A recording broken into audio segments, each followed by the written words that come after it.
Hallelujah, praise the Lord. खुदावंद यीशु मसीह के कादर जलाली बाबरकत पवित्र नाम में आप सबों को मेरा सलाम पहुँचे। शुक्रगुजारी करते हैं, मेरा और आपका खुदा मुझसे और आपसे प्यार करता है। अपने हाथ आसमान की तरफ बढ़ा करके हम यीशु मसीह की मोहब्बत के लिए दिल से शुक्रगुजार हैं। आमीन। याद रखिएगा, यीशु मसीह की सलीबी मौत के बायस ही आसमान खुल गया, राह खुल गई और मेरे और आपके लिए, मुझे और आपको जिंदगी की नई उम्मीद मिल गई। हालेलुया। अभी जो किताब मुकद्दस में से हवाला तलावत किया गया उसी पर बात करेंगे। हमेशा ये खुदा से इल्तिजा और दुआ रही है कि खुदावंद तेरे कलाम में जो कुदरत है, जब ये सुनाया जाए तो तेरे कलाम की कुदरत तेरे लोगों को छू ले कसरत से। Hallelujah, hallelujah. और शुक्रगुजारी करते हैं।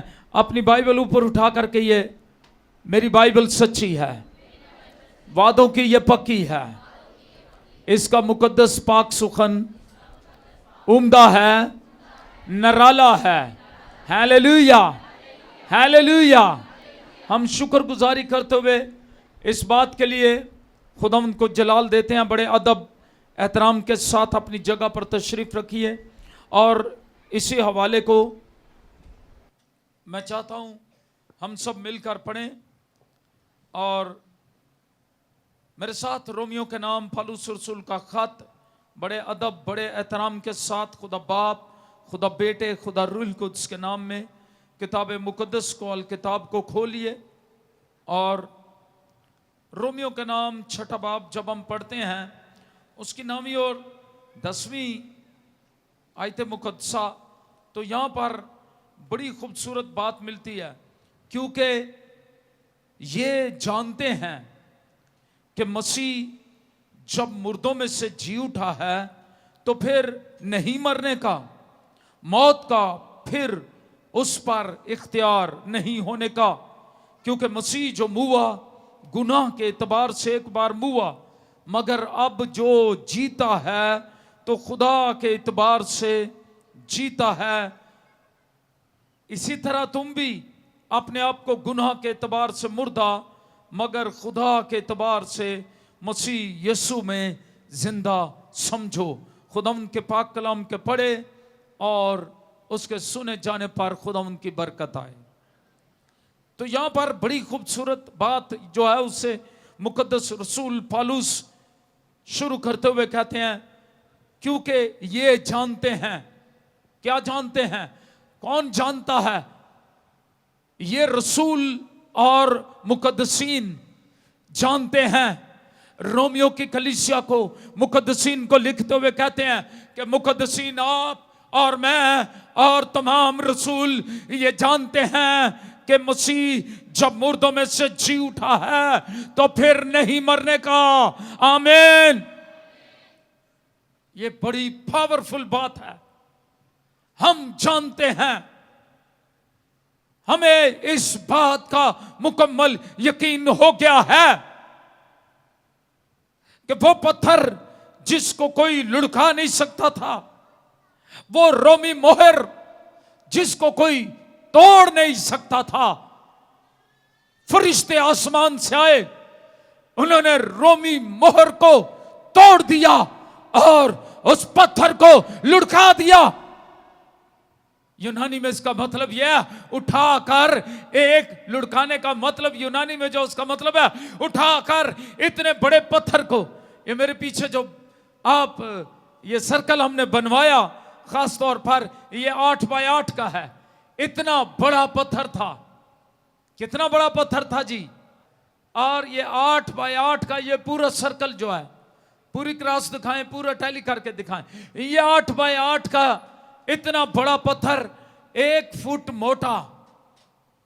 कितने फुट मोटा? और 8 बाय 8 हर तरफ से। ये पत्थर कमजोर औरतें हटा नहीं सकती थी। उस कब्र के करीब कोई भी जा नहीं सकता था, वहां रोमी सिपाहियों का पहरा था। लेकिन एक फरिश्ता आसमान से उतरा, उसकी तजल्ली से निगहबान मुर्दा से हो गए। हालेलुया। और उसने पत्थर को, इतने बड़े पत्थर को, यूनानी में इसका मतलब, लुढ़काने का मतलब उठाकर एक तरफ रख दिया और बताया दुनिया को, आओ देखो कब्र खाली है। जो मसलूब हुआ था, जिसने दावा किया था, जिसका मिशन था सलीब पर मरना, कफारा देना, जिसने दावा किया कि वो तीसरे दिन जी उठेगा, आओ देखो वो कब्र में नहीं है, वो तो तीसरा दिन होते ही जी उठा है। और आओ देखो उसकी कब्र खाली है। उसकी कब्र कैसी है? हम जानते हैं। अब रसूल क्या कहते हैं? हम, क्योंकि हम क्या करते हैं?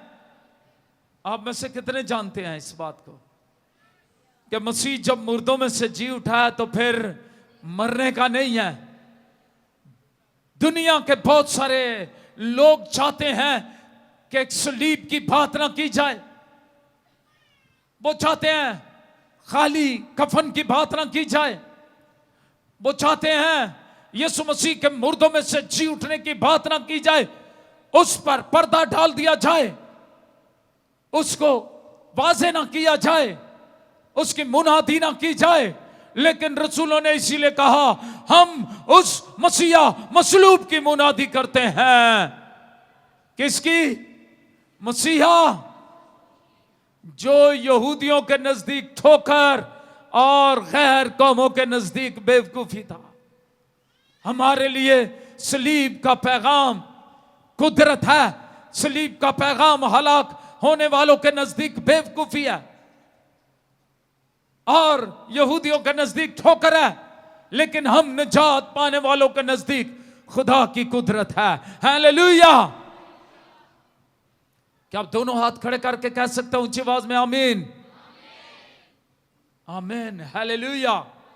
और यहां पर इसी बात से मेरी रूह शादमान हो जाती है। मुकद्दस पालूस की रूह शादमान थी, रसूलों की रूह शादमान थी, कलीसिया की रूह को शादमान कर रहे थे। और वो ये खत लिखते वक्त कहते हैं मसीह जब मुर्दों में से जी उठा है तो फिर नहीं मरने का, फिर क्या नहीं होने का। दुनिया के लोग क्या सराहियां करते हैं, शायद यीशु आएगा फिर मरेगा। ऐसा नहीं है। पालूस रसूल ने कहा हम जानते हैं, इल्हाम से जानते हैं, यीशु के कौल से जानते हैं। उसने यूहन्ना अरब पर पतमस के जजीरे में जाहिर होकर कहा मैं मर गया था, जिंदा हूं। अरब अब्दुल आबाद, मौत और आलमे रवा की कुंजियां मेरे खोले हुए को कोई बंद नहीं कर सकता और मेरे बंद किए हुए को कोई खोल। तालियां बजा दें ऐसे खुदावंद के लिए। रसूल यही कहते हैं मैं और आप कलीसिया जाने, ये बात हम एक पुश्त अगली पुश्त को बताएगी। हालेलुया। और इस कलाम की कुदरत जमानों को, सदियों को, इंसानों को, बहरोपर को, शजरो हजर को, नबातात और हैवानात को, इंसानों की रूहों को छूती है कि यीशु मसीह ने मौत, कब्र, पाताल पर तीसरे दिन फतह पाई, जी उठा और खुदा बाप की दानी तरफ जा बैठा है। दोनों हाथ उठाकर आमीन कहे जोर से, जितने हैं उतने ऊंची आवाज में। हले भी आवाज काटा है। यस आमीन हालेलुया। मसीह क्योंकि ये जानते हैं कि मसीह जब मुर्दों में से जी उठा है तो फिर नहीं मरने का, मौत का फिर उस पर इख्तियार। उसकी बशरियत जलाली बदन में तब्दील हो चुकी है। हालेलुया। और जलाली बदन जो है वो बंद कमरों में आ जा सकता है, इसलिए जलाली बदन जब हो गया, मुर्दों में से जी उठा, तो वो बंद कब्र में से निकल आया था। हालेलुया। जरा ऊंची आवाज में नारा लगवाए अल्ट साहब। बंद कब्र में से निकल आया था फरिश्ता, इसलिए पत्थर हटाने नहीं आया था कि यीशु कब्र में से निकल सके, बल्कि इसलिए आया था दुनिया देख ले कब्र खाली है। हालेलुया। अब मंजर यूं है कि अब मौत का फिर उस पर इख्तियार नहीं होने का। आमीन। और अगरचे दुनिया कहे हम जानते हैं, रसूलों के साथ मिलकर मसीह ने खुद कहा मैं मरने का नहीं, क्योंकि मसीह जो मुआ गुनाह के एतबार से एक बार मुआ, मगर अब जो जीता है तो खुदा के एतबार से जीता है। हालेलुया। इसलिए ईमानदार भी जब बपतिस्मा लेता है, यीशु मसीह ने भी इंसानी मुशाबत इख्तियार की थी बपतिस्मे के वक्त, ताकि वो हमारा मुशाबे बन जाए, हमसे ताल्लुक कायम कर सके, हमसे शनाख्त कायम हो जाए। इसलिए बशरियत में उसने बपतिस्मा लिया दरिया यर्दन के गधले पानी में। उसकी जिंदगी में गुनाह नहीं था, लेकिन उसने मेरी और आपकी मुशाबत लेने के लिए, मेरी और आपकी शनाख्त कायम करने के लिए, उसने इंसानी शनाख्त हमारे साथ कायम करने के लिए उसने गुनाहों की माफी का बपतिस्मा दरिया यर्दन के गधले पानी में लेकर बताया कि वही खुदा का बर्रा है जो जहान का गुनाह उठा ले जाता है। हालेलुया। इसलिए ईद क़यामतुल मसीह की सुबह को जब हम याद करते हैं, उस मंजर को याद करते हैं, तो इस एक मंजर ने सब कुछ बदल दिया। हालेलुया। यीशु मसीह का मुर्दों में से जी उठना ऐसी तारीखी हकीकत है जिसकी बुनियाद पर कलीसिया और सारी दुनिया अपना कैलेंडर मुरतब करती है। आमीन। और इस हकीकत को ना तो झुटलाया जा सकता है, ना ही झुटलाया गया है, ना ही झुटलाया जा सकेगा, ना इससे चश्मपोशी की गई है, ना कर सका कोई और ना ही कोई कर सकेगा, क्योंकि यीशु मसीह का मुर्दों में से जी उठना मसीहत का मरकजी महवर है, जिसके गिर्द मसीहत घूमती और जिस मरकज पर, जिस बुनियाद पर मसीहत खड़ी है। क्योंकि पौलुस रसूल कहते हैं अगर मसीह मुर्दों में से जी ना उठते, हमारा मुनादी करना बेफायदा होता, तुम्हारा ईमान लाना बेफायदा होता। लेकिन अब चूंकि मसीह मुर्दों में से जी उठा है, तुम्हारा ईमान लाना भी फायदामंद है, हमारा मुनादी करना भी फायदामंद। हालेलुया।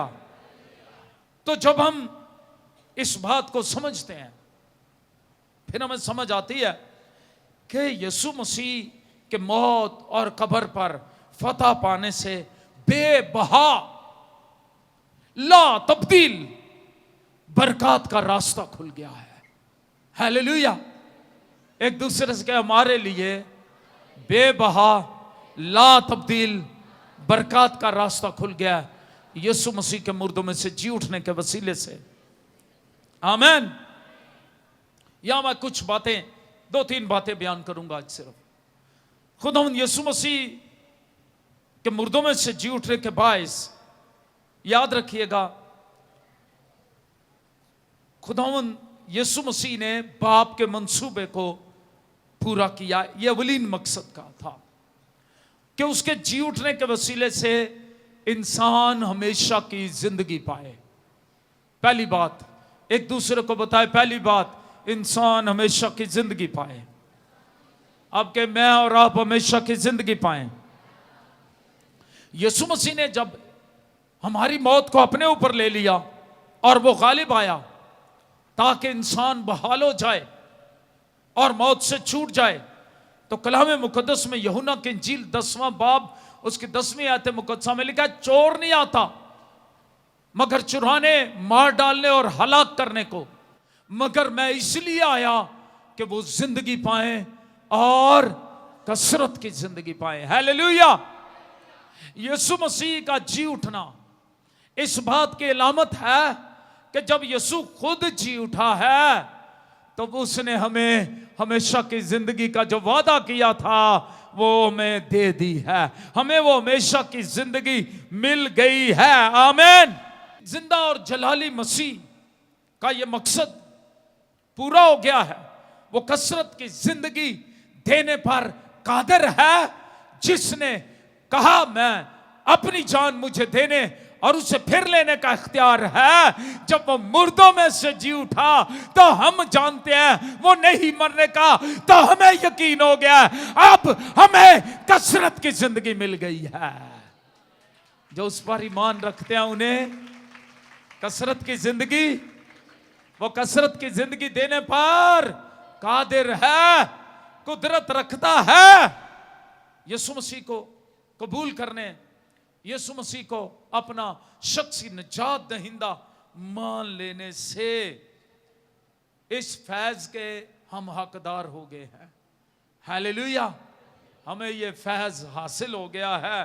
कलाम मुकद्दस में खुदा यीशु मसीह के इलाही मिशन और खुदा के जिंदगी बख्श फैज को यूं बयान किया गया। पहला पतरस पहला बाब और उसकी तीसरी आयत मुकद्दसा खोलिए मेरे साथ मिलकर।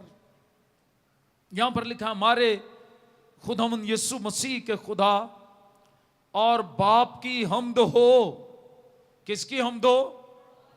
यीशु मसीह के खुदा और बाप की, जिसने यीशु मसीह के मुर्दों में से जी उठने के बायस, जी ध्यान से पढ़िए इस बात को, जिसने, किसने? खुदा बाप ने यीशु मसीह के मुर्दों में से जी उठने के बायस अपनी बड़ी रहमत से हमें जिंदा उम्मीद के लिए नए सिरे से पैदा किया। कोई कहेगा आमीन। आप किसके लिए पैदा होगे? उसकी बड़ी रहमत से मुर्दों में से जी उठने के बायस जिंदा उम्मीद के लिए नए सिरे से पैदा होगे। ये जिंदा उम्मीद क्या है? कि हम हमेशा जिंदा रहेंगे, क्योंकि उसने कहा मैं जीता हूं अब तुम भी जीते रहोगे। हालेलुया। दूसरी बात, यीशु मसीह के जी उठने का दूसरा मकसद इलाही क्या था? ईमानदारों को इख्तियार सौंपना। क्या करना? अब इस बात को बड़े ध्यान से सुनना है। इस बहन को भी हिला कर कहें, ईमानदारों को इख्तियार सौंपना। जी, एक दूसरे को, अपने साथ वाले को कहें, दूसरा मकसद ईमानदारों को इख्तियार सौंपना। आमीन। यीशु मसीह के जी उठने का दूसरा मकसद क्या है? ईमानदारों को इख्तियार सौंपना। तो जिंदा और जलाली यीशु मसीह, जिसके मुतल्लिक़ इब्रानियों 6 बाब में हमने पढ़ा कि हम जानते हैं कि जब वो मुर्दों में से जी उठा तो फिर नहीं मरने का। यीशु मसीह वही जी उठा मसीह अपना इख्तियार सौंपता है ईमानदारों को। क्या करता है? क्योंकि एक सवाल है, हम ये बड़ा खुश होते हैं यीशु मुर्दों में से जी उठा, हम ईद मनाते हैं, दैट्स ग्रेट, दैट्स गुड, लेकिन उसका मकसद तो हमें समझ आना चाहिए कि हम क्यों खुश हैं, हम क्यों इतने शादमान हैं, हमारी रूहें क्यों शादमान हैं, हमारे दिल क्यों खुशी से भरे हुए हैं। क्या इजाफी बात हो गई? ईमानदारों के लिए क्या बड़ा काम हुआ? तो दूसरा ग्रेट वर्क, दूसरा इनक्रेडिबल वर्क, दूसरा बड़ा जबरदस्त काम जो हुआ वो ये हुआ कि जिंदा और जलाली यीशु मसीह अपना इख्तियार सौंपते हैं अपने शागिर्दों को। कब्र पर फतह पाने, मुर्दों में से जी उठने के बाद यीशु मसीह अपने शागिर्दों पर गलील के पहाड़ पर ज़ाहिर हुए और उन्होंने शागिर्दों से बातें करते हुए फरमाया, मत्ती की इंजील 28 बाब उसकी 18वीं आयत मुकद्दसा में यीशु मसीह ज़ाहिर हुए हैं, जी उठा मसीह। शागिर्दों से लिखा है उन्होंने तब भी शक किया था, यीशु मसीह पास आ गए, बातें की, गुफ्तगू की, और आसमान पर जाने से पहले अभी हम ईद सऊद मनाएंगे कुछ दिनों बाद, तकरीबन 34-35 दिनों के बाद ईद सऊद मनाएंगे। तो यीशु मसीह यहां पर ईद सऊद से पहले लिखा, यीशु मसीह पास आए, उनसे बातें करने लगे और क्या कहा। जो खूबसूरत गुफ्तगू रिकॉर्ड की गई है 18वीं आयत मुकद्दसा में, यीशु मसीह ने कहा, उनसे कहा, आसमान और जमीन का कुल इख्तियार मुझे दिया गया है।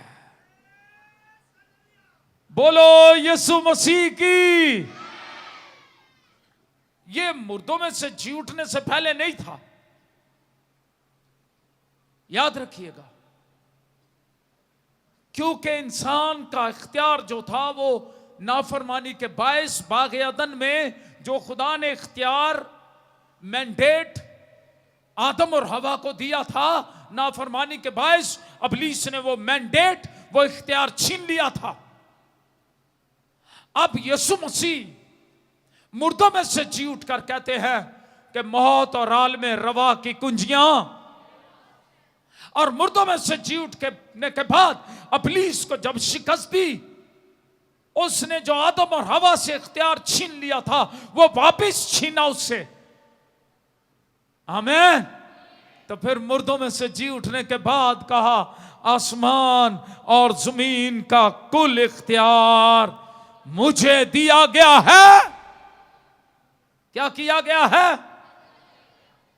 अब मुझे इख्तियार दे दिया गया है। आमीन।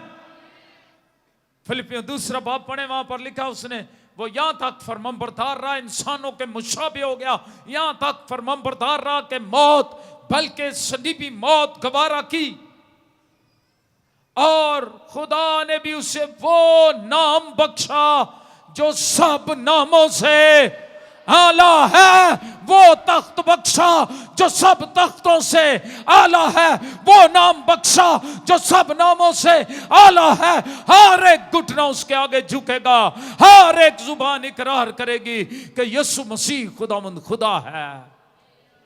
यह है मुर्दों में से जी उठने के बायस ईमानदार के पास हौसला, बरकत, कुदरत है। मैं तुम्हें अथॉरिटी देता हूं। हालेलुया। और एक और जगह कहा, जाओ सांपों और बिच्छुओं को कुचलो और दुश्मन की सारी कुदरत पर अब तुम गालिबा। एक दूजे नु कवो खमला ईमान नाल कवो, इख्तियार साडे कोल है। किसने किनू दिता? यीशु ने जी उठन दे बाद इख्तियार कहा, मैं तुम्हें इख्तियार देता हूं। यहां पर कहा इख्तियार मेरे पास है, और दूसरी जगह अंजीले मुकद्दसा में यह कहा कि मैं तुम्हें इख्तियार देता हूं, जाओ सांपों और बिच्छुओं को कुचलो और दुश्मन की सारी कुदरत पर। जरा वो सूख नाल खवो एक दूजे नु ईमान है कि मसीह दे मुर्दियां तो जी उठन दे बाद सानू भी कुछ लभ्या है और तुहानू भी कुछ लभ्या है। ईमानदारों को मिला है, रसूलों को मिला, ईमानदारों को मिला। हालेलुया। और यीशु मसीह ने कहा, ईमान लाने वालों के दरमियान मौजज़े होंगे। हालेलुया।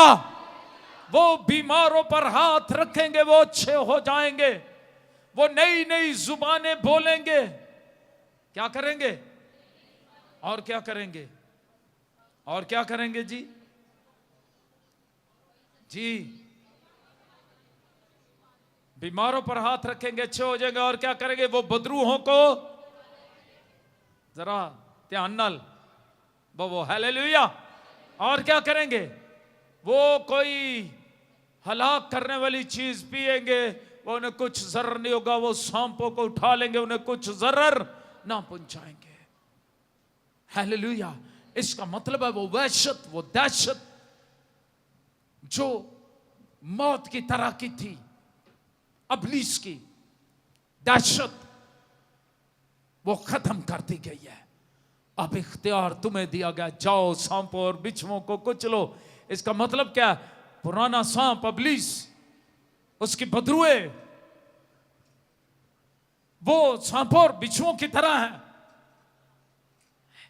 इंसानी फिक्रें जो सांप और बिच्छुओं की तरह, पैनिक अटैक्स होते हैं लोगों को, रातों को नींद नहीं आती, खौफ के मारे परेशानियों में पड़े हुए, तसब्जुब का शिकार हुए, मुश्किलात में पड़े हुए लोगों को बुरे ख्वाब आते हैं, पैनिक अटैक्स होते हैं, उनके लिए बड़ा पैगाम है। बीमारियों में, मुश्किलात में पड़े हुए लोगों के लिए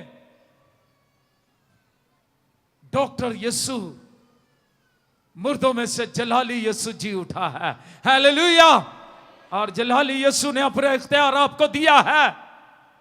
कलीसिया, आपके लिए दलेरी का पैगाम है आज, आपके लिए हौसला अफजाई का पैगाम है आज, आपके लिए फतह पाने का पैगाम है आज, आपके लिए फतह से बढ़कर गलबा पाने का पैगाम है आज, क्योंकि उसने हमें फतह से बढ़कर गलबा दे दिया है। बोलो यीशु मसीह की। उस खुदावंद की इबादत हम इसीलिए करते हैं, इसीलिए हम दुआ करते हैं, इसीलिए हम उससे इल्तिजाएं और मुनाजातें करते हैं। उसने हमें इख्तियार दे दिया है, इसलिए हम उसकी प्रस्तिश करते हैं। हालेलुया। क्योंकि वही जिंदा है, उसने मौत, कब्र, पाताल पर तीसरे दिन फतह पाई है, और ये फतह मेरी और आपकी है, ईमानदारों की है। हालेलुया। यीशु मसीह के जी उठने का तीसरा मकसद इंसान को यकीन दहानी कराना कि खुदावंद के वादे बरहक हैं, सच्चे हैं, और जो कुछ खुदा ने दावे किए थे यीशु मसीह ने, वो सच्चे हैं। हालेलुया। और ये किताब मुकद्दस, इसके वादे, इसकी पेशगोइयां सच्ची हैं, और ये कलाम सच्चा है। बोलो यीशु मसीह की। ये तीसरा मकसद आज बताने लगा हूं। इसलिए उसके वादे बरहक हैं, सच्चे हैं। अगर आज आप दुखों में पड़े हुए हैं, आज आप मुश्किलात का शिकार हैं, अगर आज आप परेशानियों का शिकार हैं, अगर आज आप बोझ तले दबे हुए हैं, तो उसने कहा मत्ती की इंजील 11 बाब 28वीं आयत मुकद्दसा में, ए मेहनत उठाने वालों और बोझ से दबे हुए लोगों, सब कितने, एक दूसरे को कहे कितने, सब मेरे पास आओ। किसके पास आना है? मैं तुमको। आप परेशान हैं अपनी जॉब की वजह से, हालात की वजह से, महंगाई की वजह से, दुनिया के हालात की वजह से, जंगो जदल की वजह से, दुनिया के बदलते हुए हालात की वजह से, तो फिर आपको किसके पास आना है? आराम किसके पास है? वो जो मुर्दों में से जी उठा है, उसके वादे बरहक है, उसकी बातें बरहक है, वो बरहक है। उसने कहा था राह, हक और जिंदगी मैं हूं, मेरे वसीले के बगैर कोई बाप के पास नहीं जा सकता। हालेलुया। और उसने कहा दरवाजा मैं हूं, अगर कोई मुझ में से दाखिल होगा तो निजात पाएगा। हालेलुया।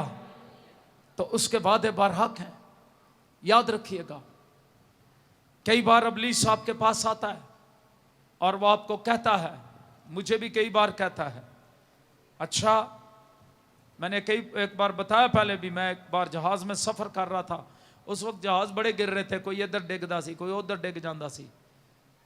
तो उन दिनों कुछ मीम्स भी आई, उन्होंने कहा एक जहाज बनाया, सीढ़ी लगाई और कहा कि आसमान पर जाने के लिए तैयार रहे अगर आप जहाज पर बैठते हैं तो मैं भी जहाज में बैठ गया। इब्लीस ने कहा आज तो तेरी भी खैर नहीं, ये जहाज जरूर क्रैश होगा।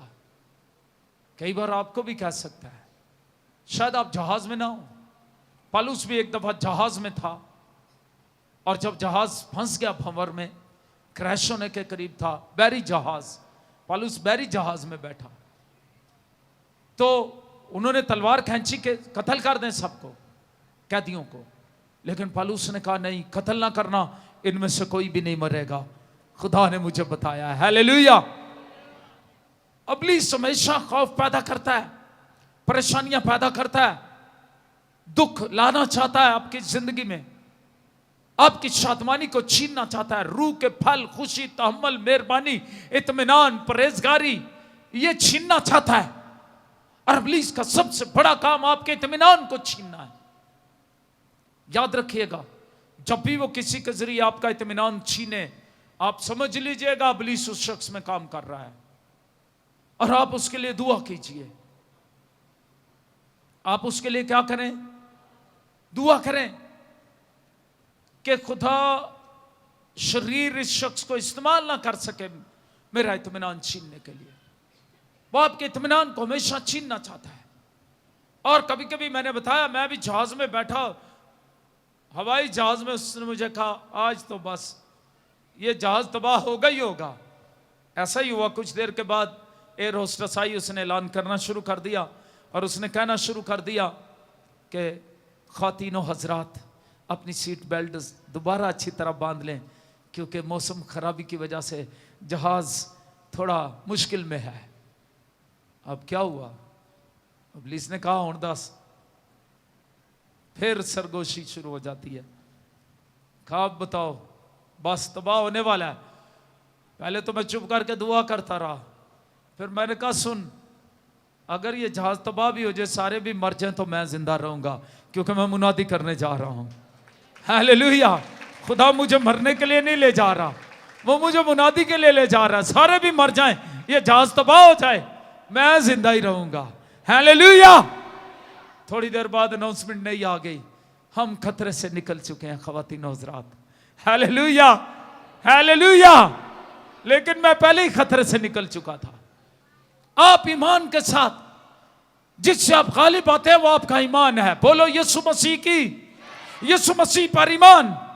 अगर कोई मुझ पर ईमान रखे, दरवाजा मैं हूं, मुझ में से दाखिल हो तो वो निजात पाएगा। और यूहन्ना की इंजील 14 बाब 19 आयत में कुछ समय का, चूंकि मैं जीता हूं तुम भी। कई बार वो बीमारी लाकर आपको कहता आप मर जाओ, जल्दी मर जाओगे, लेकिन यीशु मसीह के इस कौल को याद रखिएगा, मैं जीता हूं तुम भी। हालेलुया। ऊंची आवाज में कह, उसके वादे पर हक हैं, वो राह, हक और जिंदगी है। बेशक वो जिंदा है, और चूंकि वो जिंदा है, हम भी जिंदा रहेंगे। यीशु मसीह के मुर्दों में से जी उठने के बायस जिन फैज याबियों और बरकतों का रास्ता, बेबहा बरकतों का रास्ता खुल गया है, जिंदा और जलाली यीशु मसीह के वसीले उन हकीकतों से पहलू तही नहीं करनी। याद रखिए।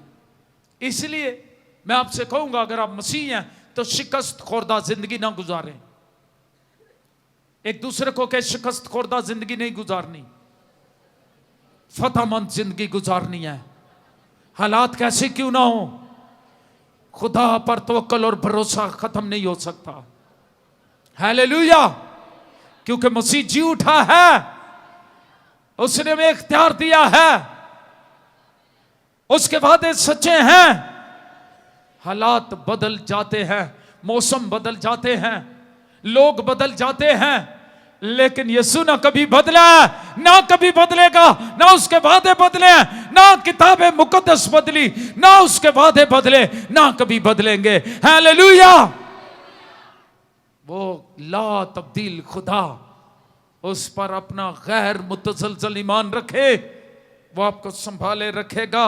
और मैं आपको बताना चाहता हूं, जब उसके वादों के मौत, जब हमें कसरत की जिंदगी मिलती है और फतहमंद मसीह जिंदगी के सफर को जारी रखें, क़यामतुल मसीह हमारी जाती शनाख्त को बदलते हुए पूरे माशरे पर इस तरह असरअंदाज होती है कि इंसान गुनाह की गुलामी से आजाद होकर यीशु मसीह की ताबेदारी में आ जाता है।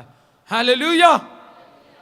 और मादा परस्ती यानी जिस्म के कामों को छोड़कर, गुनाहों से छूटकर, रूहानी इक़दार को अपनाकर, खुदा का फजल पाकर, खुदा की मोहब्बत, खुदा के रहम, खुदा का इत्मीनान, खुदा की खुशी, खुदा के तहम्मुल, खुदा की मेहरबानी, जी उठे मसीह ने ये रूह के फल जारी किए हैं, नेकी, ईमानदारी, हिलम, परहेजगारी में आगे कदम बढ़ाते हुए हमें फतह से बढ़कर गलबा पाना है, जब तक वो बादलों पर वापस नहीं आ जाता।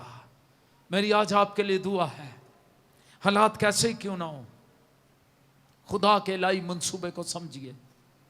अगर अभी तक आप खुदा के इलाही मंसूबे को नहीं समझे तो आज समझिए, उसका मुर्दों में से जी उठना आपकी हमेशा की जिंदगी पर मोहर है, गुनाहों की माफी पर मोहर है, आपको इख्तियार सौंपा गया है और उसके सच्चे वादे, जलाली और जी उठे मसीह के सच्चे वादे आपका साथ निभा रहे हैं, निभाते रहेंगे जब तक वो बादलों पर आ नहीं जाता।